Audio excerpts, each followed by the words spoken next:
Welcome back to Exit Realty Central Video Training. I am your host, Billy Jack, franchise owner and designated supervisor here at Exit Realty Central in El Paso, Texas.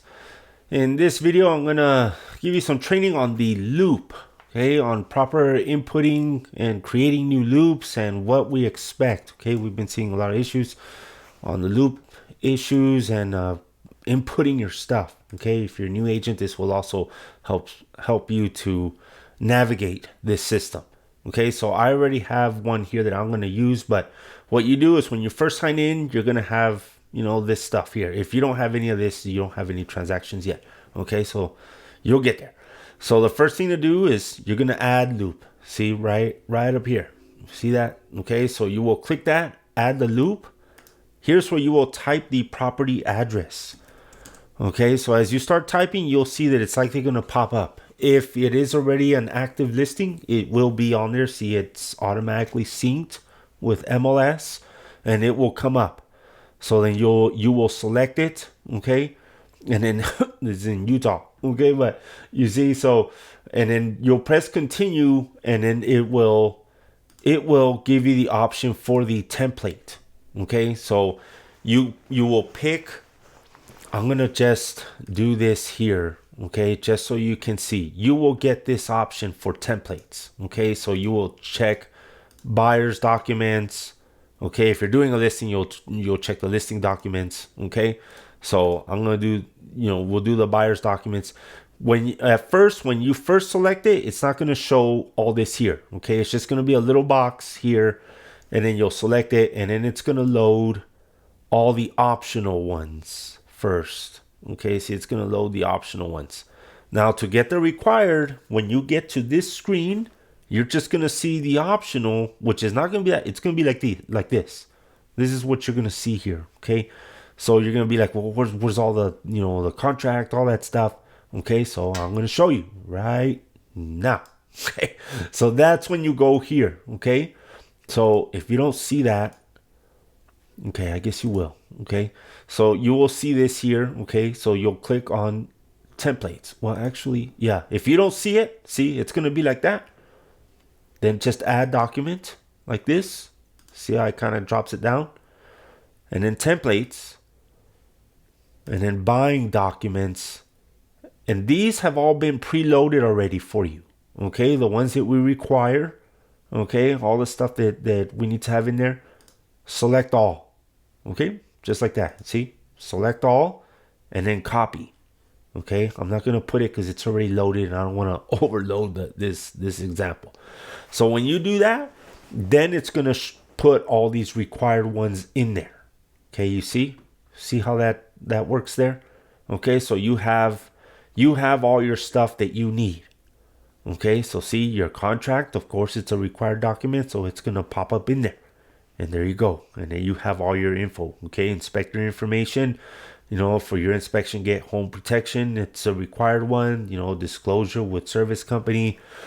Your buyer representation agreement. See how all this stuff is coming up. So this is what you have to have for your file to be fully reviewed, accepted, and sent to closing. Okay, all right. So now, whenever you are changing stuff, or once you have your contract done, you're in contract and you're adding additional documents. For example, if you have to do 2 to 3 amendments, maybe that happens. One is for repairs, and then maybe later on you have to change the amendment again for a price reduction or something like that. Okay, so you see, and then this will be the autofill. Okay, so I'll go over that here in a minute. Okay, so, and then you see, so if one of them is just going to have this section, you have your just repairs, and then another separate amendment, you have to make one, and it's just going to be for price changes. Change the names on it. Okay, so if you're going to have that, don't just add another amendment, and then you're going to have amendment 1, and then another amendment, and another amendment, and then it's going to just be a bunch of amendments here, and then we're going to have to keep clicking through each one to see what's up, and you're going to have to do the same thing. Well, which amendment was it? Which one was it? So then you go over here to 3 little dots here, and then rename it, okay? And then you can rename it, you see? So you can leave this like that if you want, and you can put amendment and then repairs, or price change, like that. You see, and then all that will keep you. It'll keep it very well organized. It'll keep you well informed, and you don't have to have any guesswork in continuously clicking through each one. That makes reviews very difficult, and it's time consuming for you as well when you're having to look for that document again. Okay, so just a simple renaming just to keep your stuff nicely organized goes a very long way. Okay, now if there's something here that you need to add additional document, like if you're going to add like the survey document, or you're going to add a document that they send you or you need to upload, okay, add documents. If you already have it pre-saved to your computer, you can do a drag and drop. Okay, this is a New Mexico form. Okay, so don't go looking for it. Okay, we don't have this particular one here, but I'm just going to use it as an example. It's a PDF. And you just come and bring it, and then just drop it in there. You see, okay, and then you just drop it in there. I'm not going to drop it because I already have it loaded in here as an example. Okay, and then it'll pop up here. Now, when it pops up, okay, very important, we do the rename again. This one was already named properly, but a lot of times when you get something from a mortgage company or title, or it might just have a bunch of letters, or it might just say, some weird stuff that however the computer saved it. Okay, so then you change it and put what it is. Okay, and then especially if you have multiple ones with the same title, change it, put a little line, and then type whatever it is, okay, that specifically coincides with that document. Like that, we know what it is, and then you can also quickly find it yourself. Okay, now for another error that we are seeing quite a bit, okay, and let's see, let me pick, for example, if you have just any form that you're submitting for review, make sure both sides are signed. Okay, we are seeing a lot of them where they're submitted for review, you're getting right up to closing, and you only have one side signature. Okay, either just your buyer signed it, or the seller sent you an amendment and your buyer hasn't signed, or maybe you have it loaded. Okay, this can get very confusing as not every office uses the loop here. They'll use they'll use Authentisign, or they use Transaction Desk, whatever they use, and they have to download it to PDF and then reload it and then send it back to you.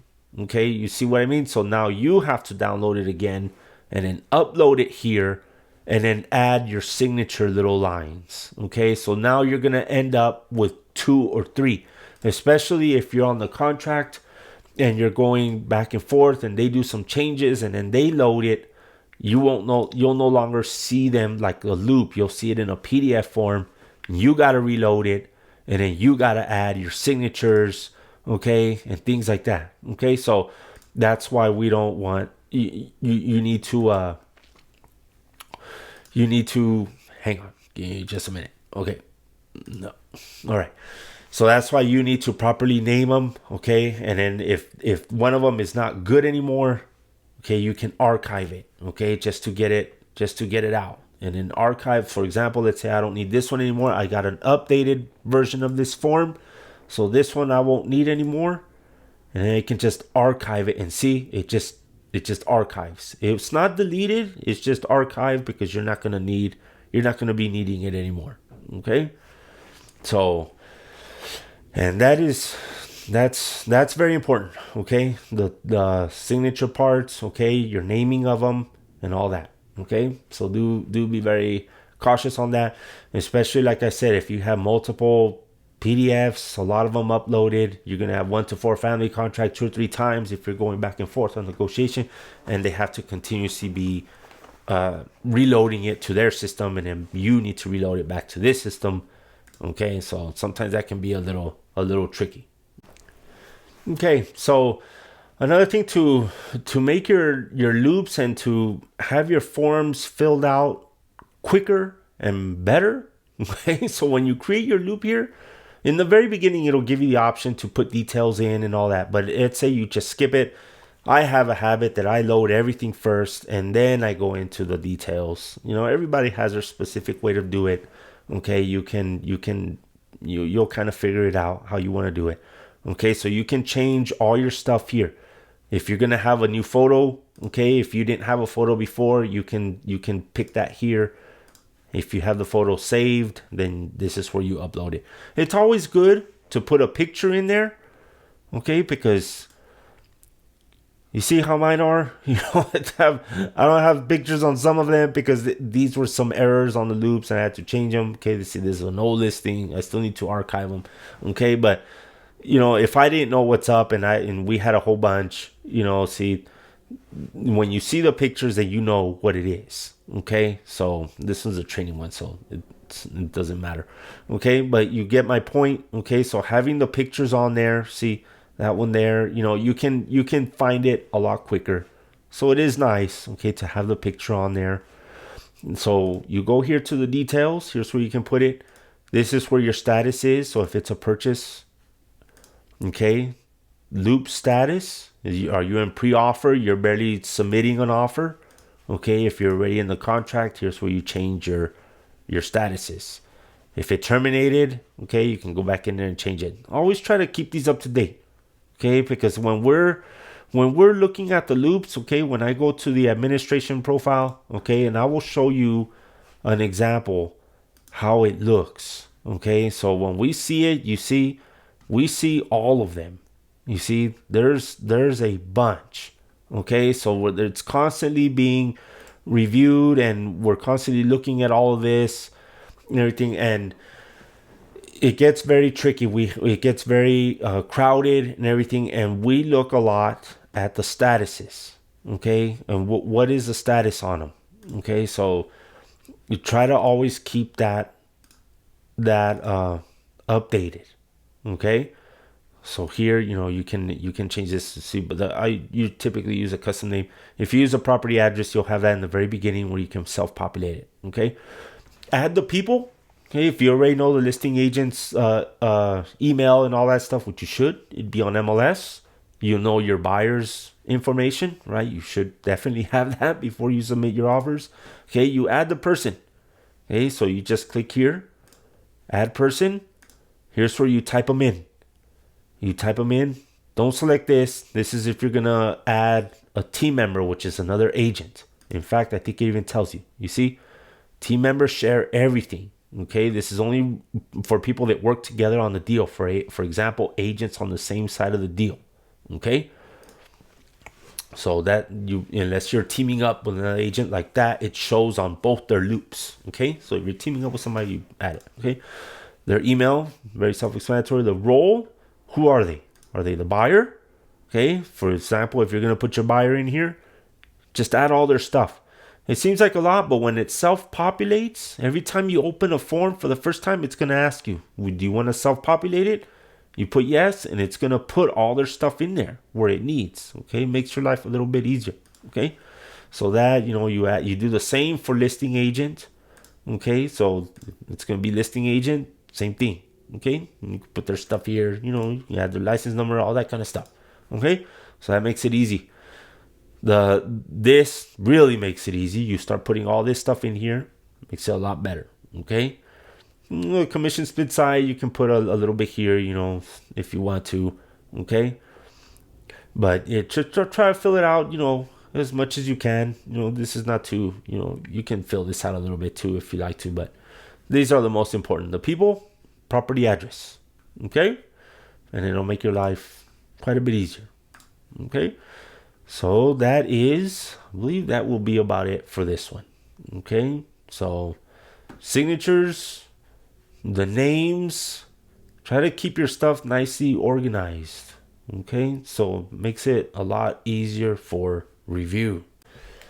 So if they're gonna send you you can create a new folder here if you're gonna be uploading a bunch of other stuff that's not really in all this. For example, if you're gonna get like a lease agreement or other documentation that comes with the house, or something that's part of the negotiation, but it's not really part of this stuff here.